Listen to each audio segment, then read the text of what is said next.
So good afternoon. Here we are in the month of May. It's time to start looking outdoors and to our gardens and to our CLCs. I think that CDAs are in a really great position to help support these type of partnerships and projects within a school.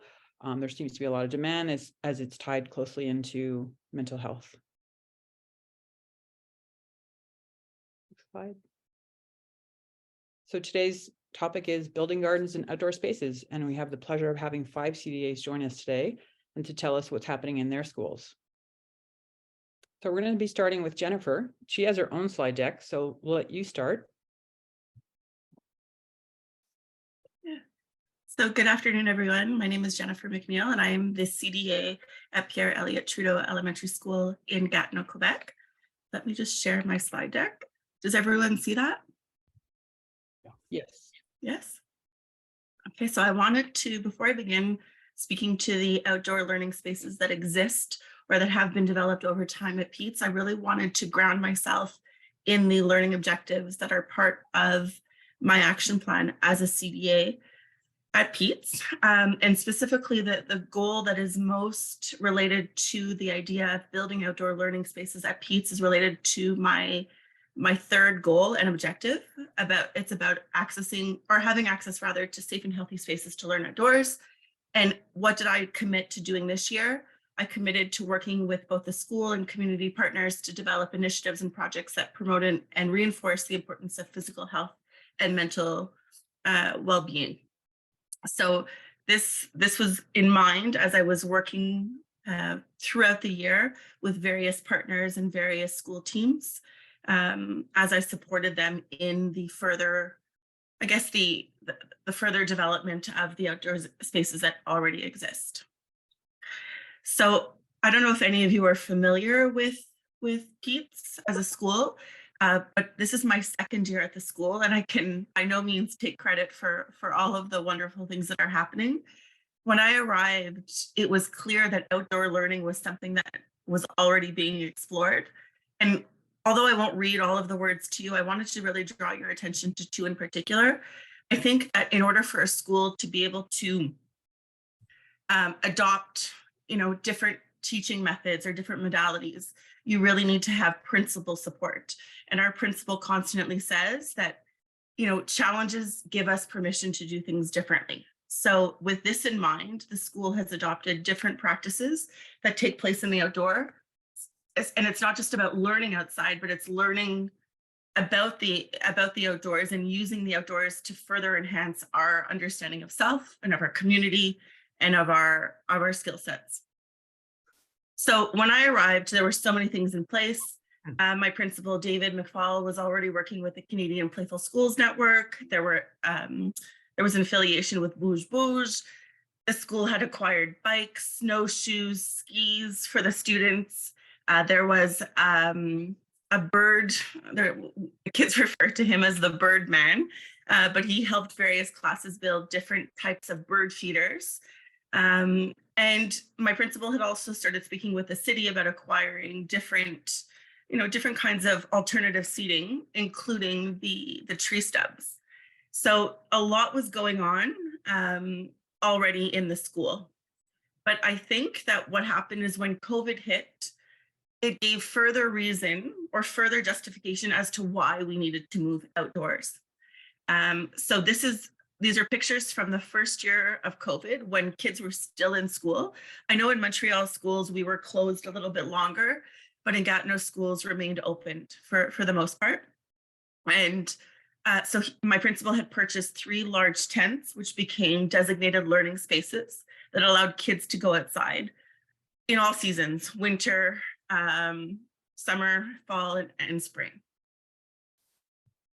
So COVID really created challenges, but like I said, my principal is of the mind that challenges allow for you to explore different possibilities and to find solutions. So over time, and especially during COVID, the school team and teachers had a particular interest about to move outdoors. And there was the birth of the kindergarten outdoor nature program that was established by 2 of our kindergarten teachers rather. We have 4 teachers in kindergarten altogether, but 2 of those teachers decided to extend the learning to outdoors. I won't read this to you because everyone is capable of reading, but I just wanted to highlight the importance that the idea of outdoor learning isn't just about taking a class outside and reading a story outside. Rather, it's about using our environment and what's around us in order to support learning and creativity and to really help develop the different competencies within the Quebec education program. It does promote, play-based learning, experiential learning, where kids are actively engaged with their natural surroundings to make sense of the world around them. And the teachers feel that ever since they've implemented this program, that parents are saying that children have a greater desire to go outside. So there have been direct benefits on, physical health and well-being, where kindergarten children who spend all day at school outside like to go outside during the summer and so on, which is something we haven't seen with certain groups. A lot of kids are really drawn to the screen. So this is our kindergarten nature program. They go outside, rain or shine, cold, warm, and whatnot. And when I arrived, I was an observer. So I really wanted to see what was going on and how could I complement that as a CLC coordinator. I have a short video to play. I don't have to play it now, Danielle, though, but I can send the link to everyone. But it's 2 of our kindergarten teachers had the pleasure of working with Edutopia to create an educational video explaining what they do in the classroom, both in the outdoor schoolyard, but also in the magical forest that is just down the street. So I won't share it now, but I'll let everyone have access to that afterwards. So like I said, I was looking at how, as a CLC coordinator, could I complement what has already been done. So when I arrived into Pete's and I saw the nature approach project, in action, I noticed that many kids didn't necessarily have the appropriate clothing to wear to take part in outdoor learning, for an entire day. Some kids were missing the warm clothing. Other children were missing splash pants or rain boots that would allow them to fully engage in the different activities. We cater to 2 different socioeconomic backgrounds. We're in the middle of Hull, and in our backyard, we cater to those families from a lower socioeconomic background. And a lot of our children come to school without the basic tools that are required for learning. And then on the other hand, we have an affluent community. So we really work together as a community to bring in resources for all of our students. But I did contact Village des Valeurs, and I explained to them who we were as a school and what we were doing.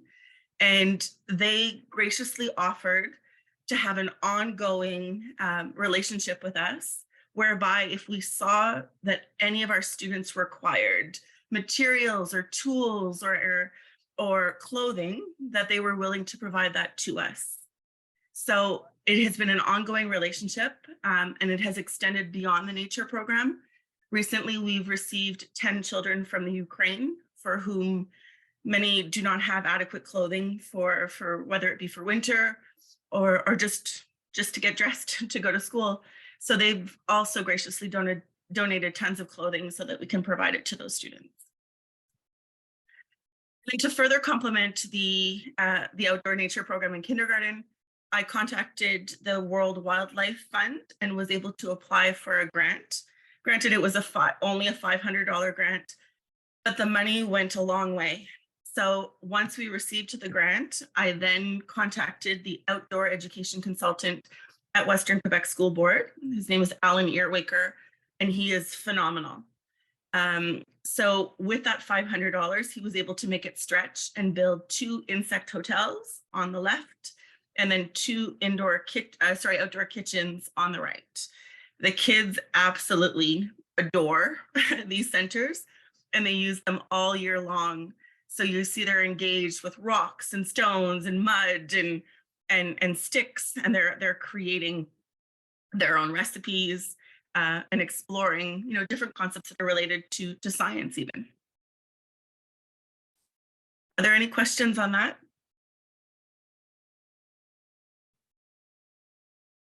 I can't see anyone, that's why. Okay.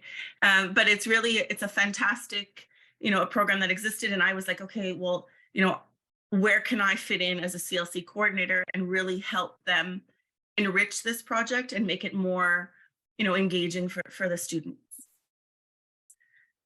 The second project that I supported as a CLC coordinator was the Goodnight Bag. I introduced this last year to the kindergarten team in working with Catherine Dimas. And it is fantastic. So last year we started with speaking about the importance of sleep and establishing healthy bedtime and evening routines. But this year we wanted to take it further.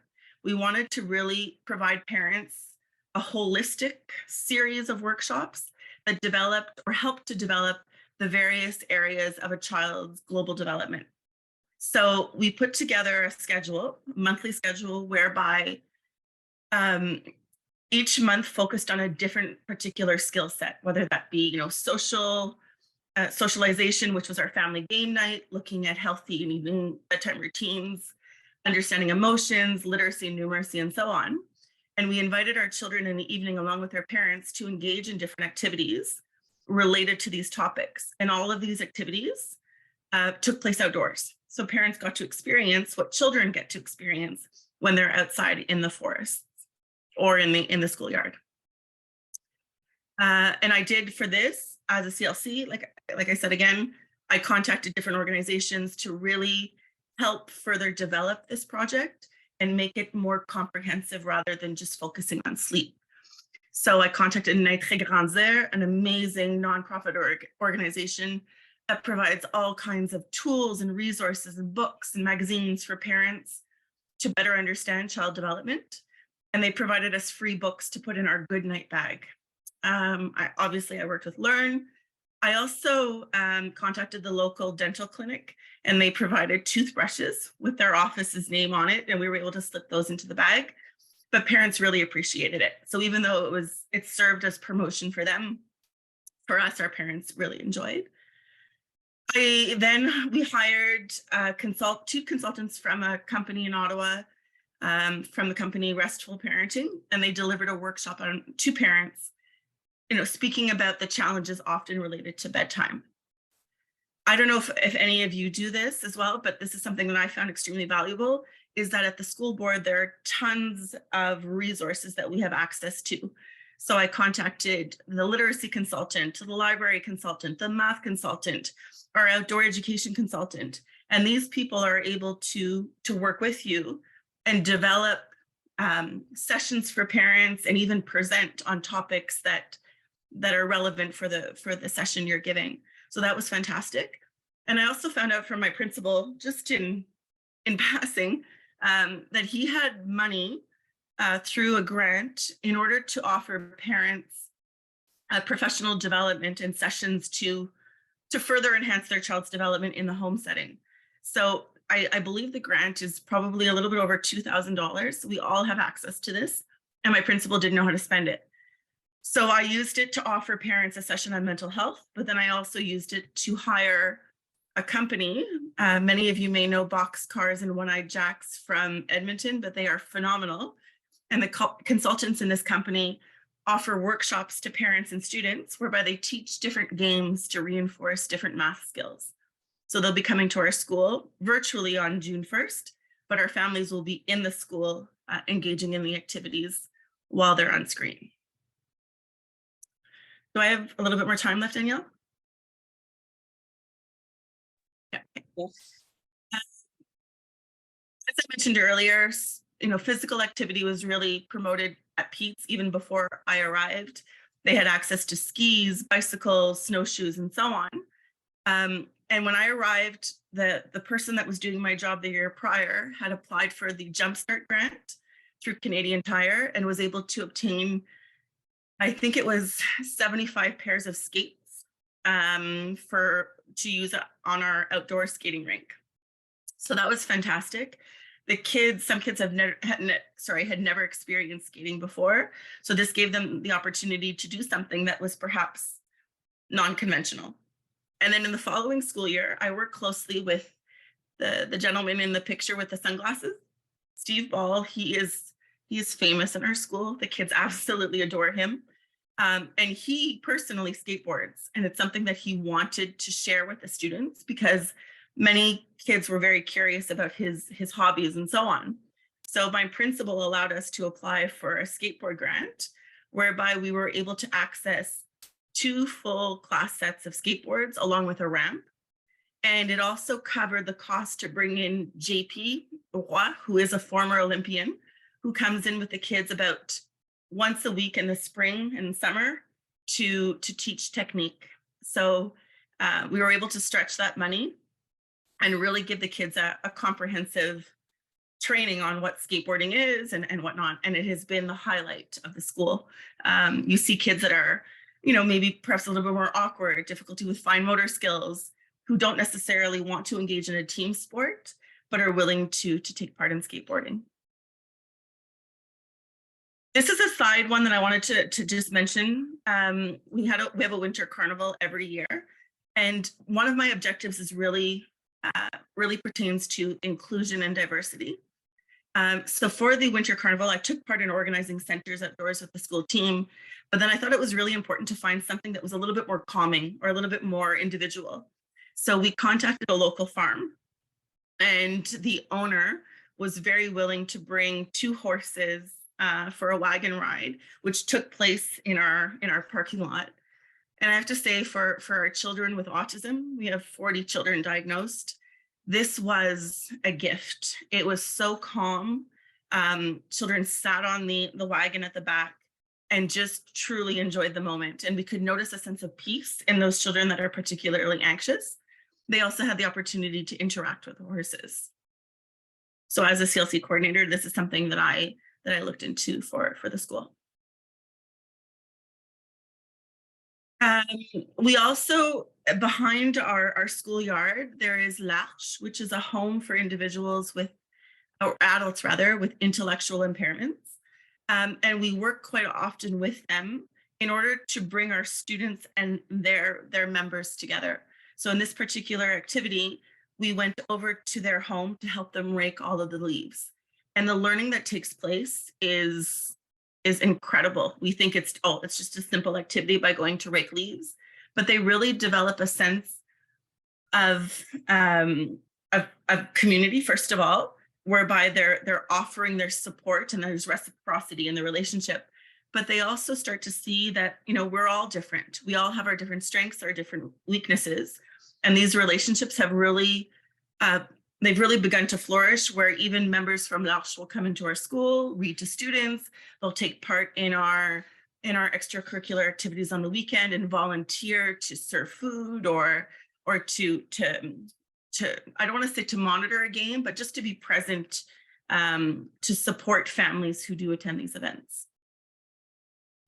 And lastly, for those of you that don't know, because I think I've mentioned it before, our school was selected to become a Lab École. So we were the only English school in the province who was selected to be one of the 6 Lab Écoles, which is about designing a school that reflects the future and new ways of teaching and learning.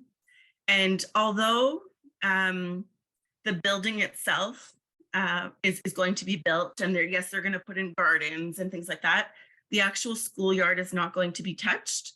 So it's with that in mind that I contacted Sarah and Brazeau at the CISO, which is our, I guess, equivalent of our CLC in Gatineau. And they have a mandate to help schools with mental health and well-being, as well as physical activity within the school setting.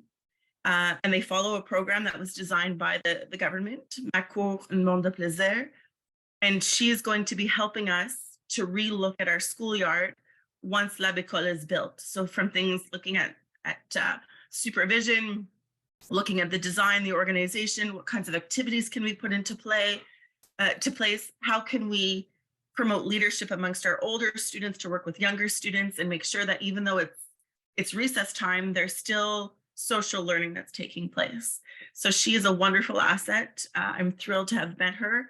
And I think it really complements she really complements who we are as a school and is able to offer the support that is needed. So that is it for Peeps at this moment. But again, so much is going on, and I take part in a small way as a CLC coordinator. And I really to try and respond to the needs of teachers based on the projects that they're currently doing. Thank you, Jennifer. That was a very comprehensive umbrella of what outdoor education can look like in terms of activities and partners and engagements. And really, one of the things that we can see across the CLCs is how it really ties into mental health. This is really the driving impetus behind a lot of it and the results, and then equally so within the partnerships and priorities and funding. And so other thing I wanted to highlight from what you were speaking about is the preschool cycle program, which came out just about a year or two ago, and then it'd be about 45 minutes twice a day for the youngins. So it's really a natural alignment for the youngins to be outdoors. You'll see a lot of the uptick is in that age group. It relieves the pressure of the big building as well, right? Little kids are coming into the school setting, and it's quite intimidating when you arrive at Pete's. It's huge. And then now, some of the learning takes place outdoors. So you can gradually transition them inside once they're ready and once they've developed those relationships with the various educators who are working with them. So I agree, Danielle. Who doesn't love a mud kitchen? I've heard of older kids to eat the food. I think Ellen was telling us even the older kids are using the mud kitchens that when they built. So everyone gets drawn to that. So thank you. Ed, would love to hear about your project. Ben has your slides ready if you want to guide him through it. And this is a project with the community and the school. Looking forward to hearing about it, Ben. Sorry, Ed. Okay, I'm on. You can hear me? You can hear me good. Okay. All right. So mine's going to be a little bit different than our last presentation because this is a project that started a couple years ago, and basically it was the teachers wanted a school garden, but didn't have the capacity to get behind and develop one. And one of the big detriments when I asked why you don't have one already, because they have a great schoolyard, is that they were, who would take care of it, who would, construct it, and then who would be watching the stuff, because we're not a neighborhood school. 85% of our kids get on a bus, if not more, and leave the school each day. So with that in mind, I set out to try and figure out where we could put it. So next slide, Ben. I don't even know where my slides are, so we'll just go along. Okay, that's just a quote. Next, we don't have time for that stuff. You can go back. It's just, okay, so if you look at the very top of the screen, you see there's Quebec High School. I work at two schools. I work at Quebec High School and Holland Elementary to the left. And between us, it's about a 1 kilometer walk. So it's really close for us to do any projects with the school. And we have done an abundance of projects with them in various areas. So we're hoping that the high school will be involved in the garden project as well down the road. So next slide, Ben. And then more specifically, this is our schoolyard. So if you can see Holland Elementary School is right here, and just to the right of the word Holland, upper right, is the school. And then you can see the parking lot. You can see some of the parking spaces just below the arrow there, Ben. Yeah. And then right at the end of the parking lot, it turns into a gravel pit, gravel parking lot, an extension of it. And so we decided we were going to put the garden right there. What's kind of neat is one of the reasons that they didn't have a project or garden was who would take care of it in the summertime, since nobody's around, nobody lives near the school, is that I reached out to these 4 or 5 buildings here to the top, apartment Samuel Hall, and all those buildings. They're run by a company called Capri. And I just met with them to say, hey, would you be interested in doing a community garden? So we took the school garden concept and enlarged it into more of a community garden. And he said, this is a great idea. And I pitched him a full proposal and said, this is what we'd want to do. And I explained to them where we were. Now, this gentleman is already a very good partner with the school. They do all our snow removal. And why do they do that? If you look at the left-hand side of the red, if you bring your pointer down there, Ben, that building right there, if you, let me just say, move it up a little bit further, Ben, and then just come down. That building right there, if we were to take the CQSB property line and were to lay it out for you legally, it would go through the living room of all the people living on that end of the building. So they actually built this building on top of our property. So they have a vested interest in keeping us happy and and they're really appreciative that we didn't obviously take them to court, yada, yada, yada, but they pay for our snow removal every year. A fence that's needs to be repaired gets repaired at their expense. So they do take up they do pay for their encroachment on our property. So we decided we'd put the project right there. And then COVID was hitting. And well, anyway, look at the challenges there. Money obviously was a problem. The capacity to take on this infrastructure requirements, the capacity to take on the curriculum part of the culture change that we would be seeking. And then where would we put the garden? Well, we put the garden, we found a spot for the garden. We overcame that. Who would tend to the garden in the summer? Well, since Holland is a neighborhood school, since it is a Holland neighborhood school, we mentioned is that when we spoke to the people at the Samuel Holland Gardens, we said, if we split the number of garden beds with you, if you go to the next slide, Ben, if let's say we're on the far left, let's say that first garden bed where it says each garden bed is this big, if let's say that belonged to the resident of the Samuel Holland buildings, well, then they would have to agree, they would have to sign on and agree that they would babysit the one directly in front of them. So the one at the bottom there, Ben, straight in front of that one. So basically, if there was 7 garden beds used by the school, that corresponding person in front of them would sign on to babysit it until they got back to school in the summer for the harvest time or future growing. So that solved that problem. Who was going to take care of the garden in the meantime? So this is sort of what that rectangle would be laid out. And we did not, we were still, as we went on the way, next slide, maybe, Ben. As we went on the way, we created a little bit of a parent committee with teachers, sort of going over some of the things, and we realized this is going to be a big project. And one of our parents said that we should contact Urban Cultures, and I didn't even know they existed, but she guided me to them, and I saw their website, and I was amazed. And then I just asked them if they would come by and maybe take a look at our space and say, give us their opinion. So they did, and sure enough, they came back. We asked them, said we felt really comfortable with them, and we said, give us a quote for a project key in hand. And so they did, and they came back with a $62,000 price tag for everything, and more than what we could ever think. What we thought we could do, they came back and said, you can do so much more. And of that amount, unfortunately, all I had was one commitment from the Caisse des Jardins at that time for $12,000 that they've been covering me for the last 2 years, even though, because we couldn't spend it because of COVID. So they kept saying, no problem, we'll get to it when we get to it. But I did have that first seed money. And so, like I say, most of the other problems, who would take care of in the summer, that was taken care of. Where were we going to put it? That was taken care of. But the money one, and that one always seems to be a problem with a lot of folks in any of your projects, was still to be, I still need another $52,000. So maybe next slide, Ben. So anyway, a few points about money is that, money attracts money. And I'm, my presentation today is more for you that are thinking, because I think we'd all love to have a well-run program like we just heard about in our school. And sometimes we're wondering how we're going to get there. In my case, it was something that they desired, and it was going to be some infrastructure dollars, actual, moving of the ground, building things, constructing things.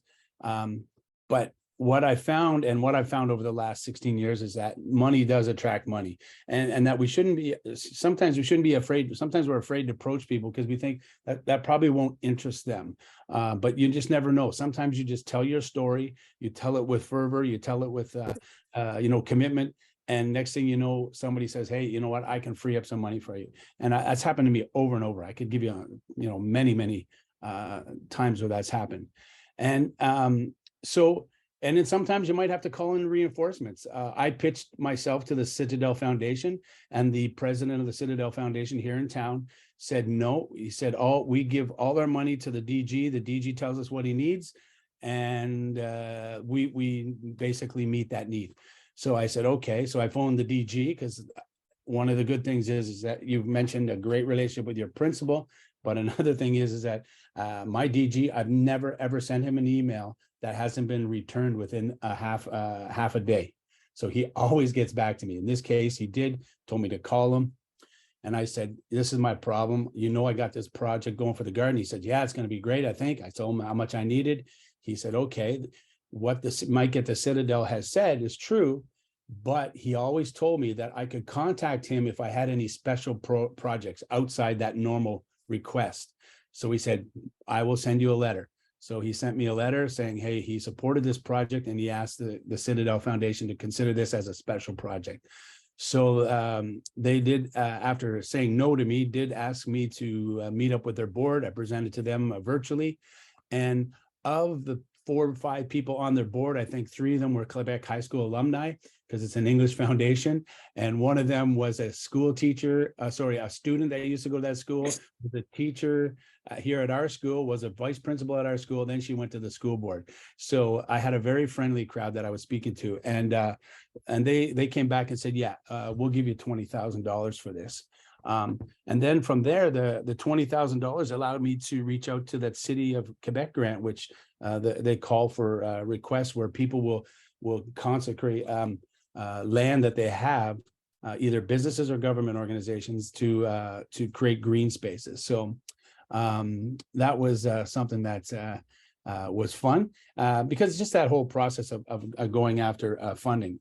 And once you get into it, once the ball's rolling, it's not as tough as you may think. And I know a lot of people who do get hired, it's not their forte, chasing after money, asking people to say for money, because, they might say no, but you know what?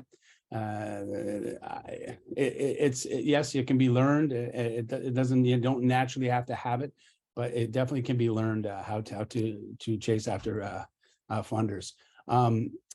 And when I talk about funders, especially the one with the city, obviously you saw I talked about my interaction with the Citadel.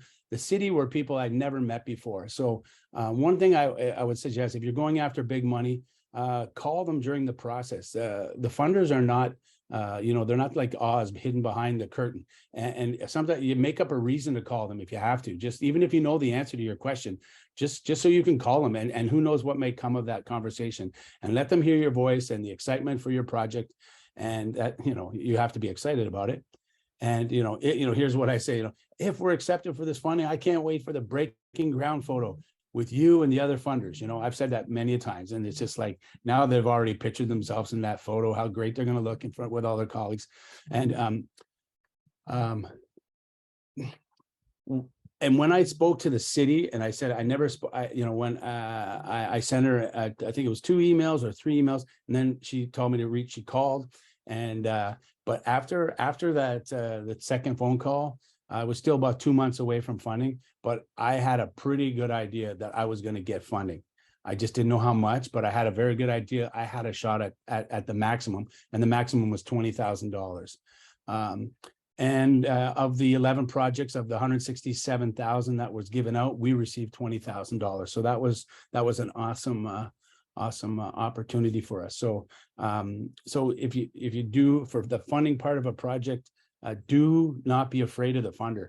Go to them, knock on their door, and they'll help you through. They're waiting to help people. And she even had me send my presentation that I sent to the Citadel. Said, send that to me. I want to read it. And she looked at it. She's like, what? She just came back in her just 3 letters. Wow. This is really fun. This is really interesting with what you want to do with the seniors apartments beside, and the school, and the opportunities for multi-generational projects is going to be amazing. They're looking forward to seeing it, and they're looking forward now to the photo op. And once we did all this, once you do all that, make sure you email, send out to all your people, hey, I've got the money because of you. And I've actually, in the annex of a couple of my slides here, I put a couple of the emails that I had, one with the funder and one asking the funder. And then you can go 2 or 3 into them to find the annex. Keep going, Ben. Yeah, so this was my email to the funder. Go back to the last one there, Ben, sorry, really quick. Thanks for taking my call today. I'm sending you the documents, original document prepared for the project that we sent to Urban Cultures. We had to step back. So now you're admitting that, okay, you know, we were going ahead, but now we have to step back. So you're letting the funder know that you're human. You guys step back, COVID period, but during that COVID period, like my colleague said there, you know, it allows you to think differently, look at different things. So we are able to realize that we didn't have this capacity to bring this project to term with our present staff. So we decided that we're going to need some help. We got it from a professional. There's a keyword there, urban Kudaras. So now they're like lit up because there's going, okay, this is just not money throwing money at a group that we have no idea who they are. They're associating with somebody who's done multiple projects with the city of Quebec and have a proven track record. And so there's type, you know, and then asking her, making her feel good. Hey, any help that you can give me would be awesome. And Ed, let's go back a couple of slides. I want to see what we're talking about. Yeah, we're gonna go back. Yeah. What's that? We just have to wrap up. We've got 3 more CDAs before 2. Oh, okay. Sorry. Yeah. So this is where we're headed. We're headed to something like this. You saw the earlier plan. It would be something like this. But when you see, you know, it's one thing to see on paper, like I showed you, then it's another to see the bottom middle photo, just the beds filled up, but then starting to see it all coming to life. And all those great outdoor opportunities that you guys talked that we talked about in the first presentation. That's what we want to experience, because it's going to be a culture change, and so they're further along the outdoor education, and we do outdoor education at our school. We have a great schoolyard, but now we're going to have a new venue, a new platform for doing it. And as always, the snail has been throughout my whole thing. Is when you do chase after a big project, sometimes we want to sprint to the finish, and get gas, but this has been a marathon, and yeah. Thank you. Yeah, so it is a great suggestion, because it is often the question with community school gardens, who's going to take care of it in the summer? It's kind of ironic that it's the peak is when the school's closed. So the natural solution is a senior center next door who's willing to participate and reap the rewards of a garden. Thank you, Ed. Congratulations. And it's true, the money is the money, and the next 3 people we have got the money. So let's hear where you got the money. Jane, I know that. Hi, good day. I just want to say, I know that one of your goals this year was getting funding for the Yurt, getting that project realized, and you were able to, but I also noticed there was a few different places you were looking for money in terms of applying to Roger Lamont, the GoFundMe, and also having overnight camping. Yes, and but Ed filled everybody in with the Citadel, and that's where we ended up getting the brunt of our money, was from the Citadel Foundation. The same way Ed was trying with contact with the DG and all of that, and we ended up getting the bulk of our money from the Citadel Foundation, which is a foundation that helps the English community at large in Quebec City. But we did have a GoFundMe page, and it's still running. It was quite slow, but still we managed to get some money, and the municipality also provided some funds toward our yurt. And the reason why we needed a yurt is because our school is very small and the population is growing. And with the 4K, we based a lot of our education on outdoor learning. So our 4K kids are outside a lot, as the same with our physical education teacher. She's outside all the time. But Quebec being Quebec, we needed a place outside where we could go for shelter. And we thought of a yurt. So this will be used for many of our projects, not just the outdoor education. We'll use it for yoga. We'll be able to share it with the municipality for their day camp, etc. So the bulk of our money came from Citadel, and yes, the outdoor camping, we had parents camp over and we charged a fee, and we're going to do a second outdoor camping in June and charge a fee to camp in the schoolyard, and it was a blast. The parents enjoyed the whole experience of being in the schoolyard with their kids and camping outside. It was fantastic. Yeah, speaking of stakeholders, just going back to the last slide, Ben. This is the group picture. We get all. Yes, this is the group. Say, hey. This is where it's going to be. Right now, we don't have pictures of the yurt or the deck. Now it's full ahead. Getting a local construction company who is going to provide help with the deck. We still have to find out if they're going to fund it or give us the wood to build the deck for the yurt. So we have to start with the deck and then proceed with the yurt. So we've just found out we've got the money for this, and super excited. Congratulations. So is there going to be a heating source in the yurt for the winter? Not right away. We would like to do solar down the road, but we're going to start with just the deck and the yurt and then go from there. But I do have a parent who works with solar paneling and stuff like that. So he's told me to just keep him informed of where we're landed, and we'll check into that once the yurt is up. And I know that one of the needs you were identifying in your school was that trying to build a better relationship to the environment for the students. Absolutely. Yes, we're very lucky. We too all have a huge schoolyard and a forested area that we can use all the time. But we just find the students are so used to being outside now, they just love it. So it's a place that they'll be able to go, somewhat like Jennifer was showing with the tents, a place to go when it's pouring rain, but we can still be out of the building. And do you see this playing into mental health? Absolutely. The children, as Jennifer was saying in her presentation, they seem to be so much more comfortable with the outdoor, and the relationships that they have with each other without being behind a desk. It's a different relationship that the children have with each other. So absolutely, mental health. Are you still running that nature club? Absolutely. Yes. Tomorrow is planting day. Yes. And I know last year you were doing bird identification. Yes, we did bird identification. We have our gardens at school. We have a small area for an outdoor classroom, and the children also participate in the community garden, which is situated at the seniors' residence. So we go there to do it. Yes. Well, perfect. There you go. Mhm. That's an example of a great partnership. It seems to be a Yes, really it works. centers Mhm. and gardens.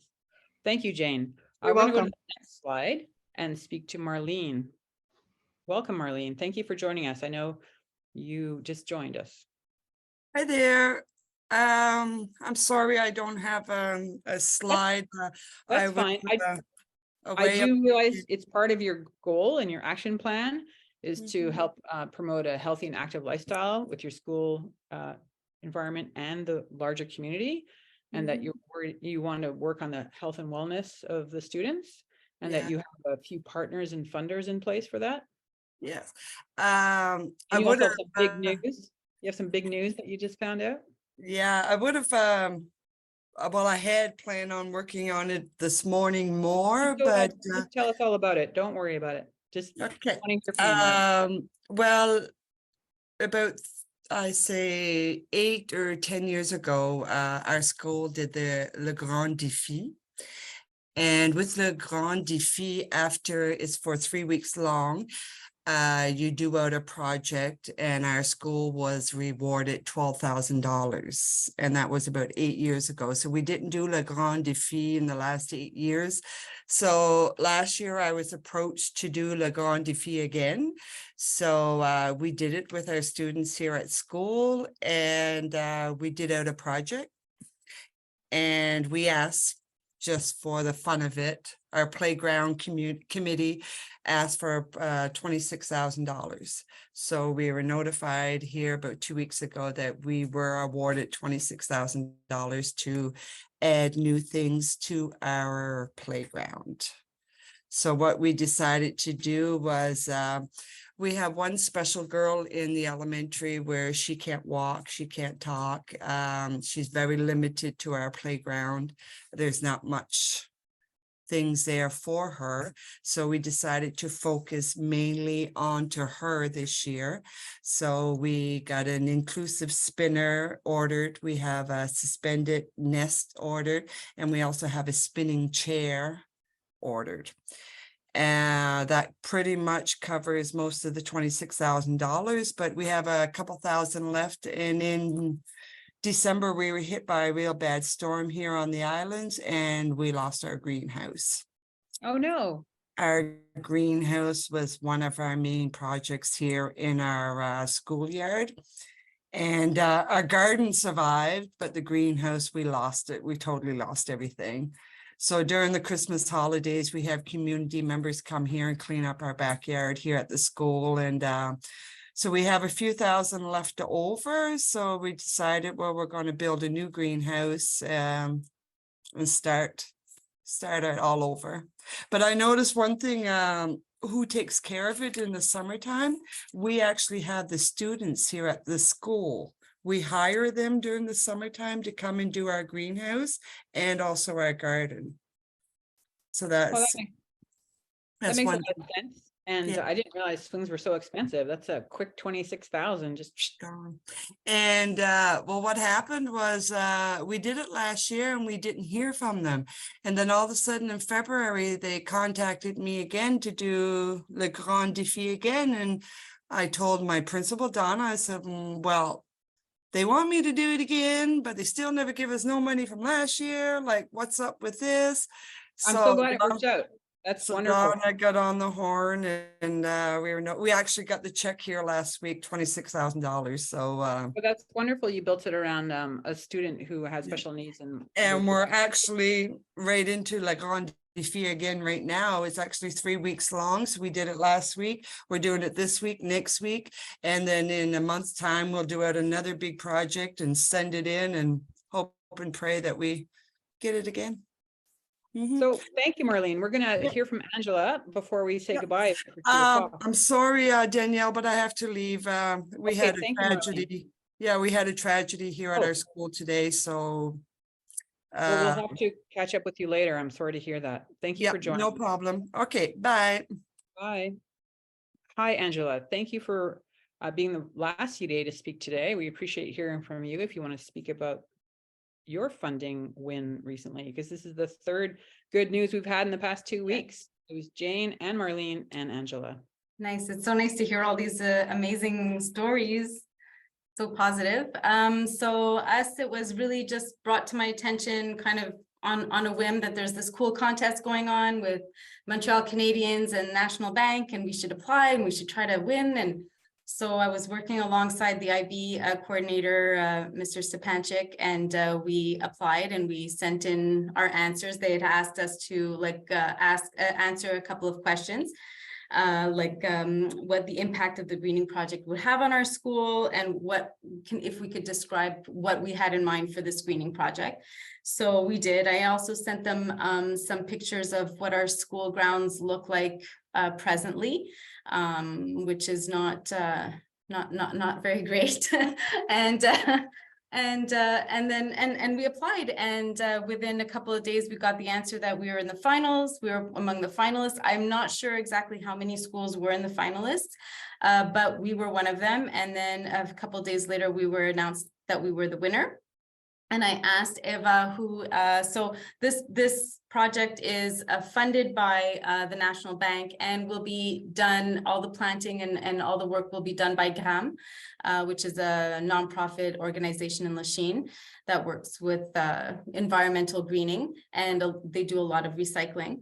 And so I spoke to her and I said, well, what was why did we win? And she said, we really just ticked all the boxes in terms of what they were looking for.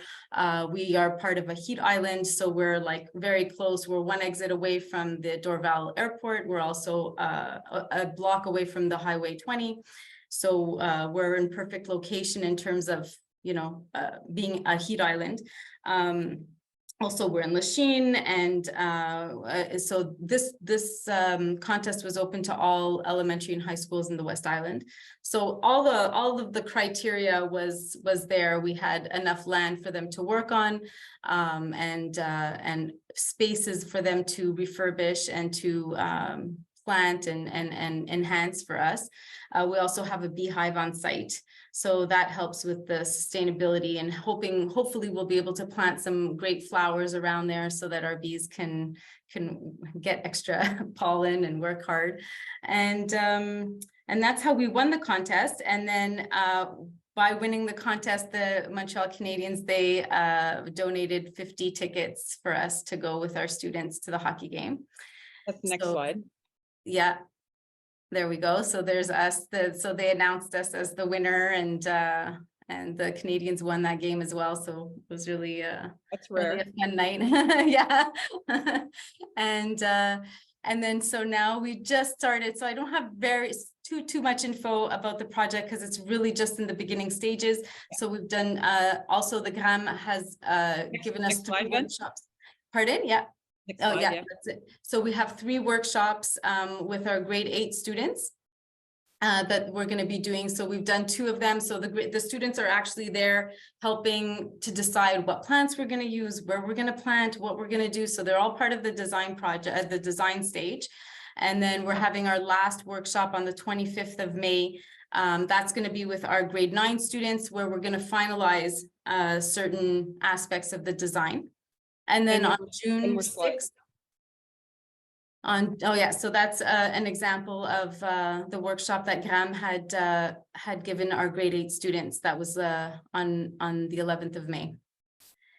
Yeah, and then we're gonna have those are the pictures that I sent in to the contest showing the status of our outdoor at Lakeside, and then on June 6th, we're going to be having our planting day. So we're going to have former Montreal Canadian players and representatives from the National Bank. And we're going to have a huge planting day event here with our students to put into place the design that they have planned for us. So we're really excited. So the great thing about this is that, you found a great partnership with GRAM. They're not necessarily just only going to be helping students help plan out this space, but they are likely going to continue because they're really a grassroots community organization that offers lots of programming in school. So exactly, I would definitely like to have them come back to our classes, especially in science class, any class actually, to give workshops, educate the students on how we can be a greener society, how we can help promote environmental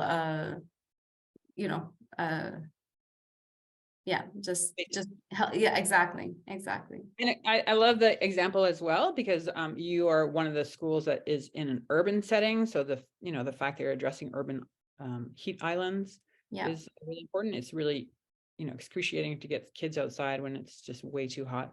Exactly. We don't have a lot of shade in our on our campus. In the front, we have some, but in the back, there isn't any. We wanted to actually take their kids out to do like a meditation. We have meditation classes on Thursdays with the students, and we wanted to take them out on Thursday because it was so beautiful, but there's no shade. So we ended up staying inside. So hopefully that's going to help us get outside and do these fun activities as well with the students outdoors. And in terms of like the ask from the partners, I think it's just small signage that you've agreed to and the big party, or? Yeah, we're going to have some permanent signage outside, but they're very, they're not, flagrant in your face. They're very they mold well with the work that they're going to be doing. And then we also have some permanent posters that we're going to be putting inside the school as well. It's going to show the progress of from the beginning to the end and the end result. It's great having the student buy-in early, because you really want them to be able to own the space as a community. Absolutely. Well, it is for them, right? So the fact that they're able to be such a huge part of the process is wonderful. Well, thank you, everyone. We've buzzed through it. We almost at 2 o'clock. I don't know if any of the audience has a question. Of course, as usual, you're all welcome to reach out to all your CDAs in the room. They're always open and welcome. Any questions before we say goodbye? Well, thank you for being here. Thank you all for sharing.